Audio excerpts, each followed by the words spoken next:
Bugün sizinle yumuşak, şipşirin, əsl konditerski mağazalarda satılan ruletin reseptini paylaşmak istedim. Bunun için bize 6 adet yumurta, əla sort un 3 xörək qaşığı, nişasta 1 xörək qaşığı, toz şeker 4 xörək qaşığı lazım olacak. Bişmiş məmulatın çıxarı 400 qramdır. Yumurtanın ağını sarısından ayırın. Sarıların üstünə 3 xörək qaşıq şəkər əlavə edib, şəkər əriyənə və kütlənin həcmi 2-3 dəfə artana qədər çalın. Yumurtanın ağını soyuq halda, ayrıca qabda həcmi 4-5 dəfə artana qədər çalaraq üzərinə 1 xörək qaşığı şəkər töküb əriyənəcən çalın.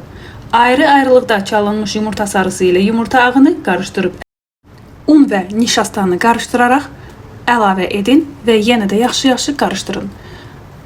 İçinə perqament serilmiş formaya töküb 15-20 dəqiqəyə qədər 200-220 dərəcədə bişirin. Sobadan çıxararkən yaş dəsmalın üstünə perqamentlə birlikdə qoyun. Sonra rulet şəklində yavaş-yavaş bururuq. Bir dəqiqədən sonra yenidən açırıq və içliyi, ürəyiniz hansı içliyi istəyirsinizsə sizin zövqünüzə görə içliyi seçib içinə əlavə edirik və sonradan bir də rahat-rahat rulet şəklində bükürük. Üzərinə isə daha gözəl görünsün deyənə şəkər kirşanı da əlavə edə bilərsiniz. Mən isə heç nə əlavə etmədim bu dəfə. Belə gözəllik alınır və rahat-rahat kəsə bilirsiniz. Videonun rəy bölməsində bu resepti sizin üçün bərkitəcəm. Əgər bu video sizin üçün faydalı oldusa, abunə olmağı unutmayın. Gələn görüşlərə dək.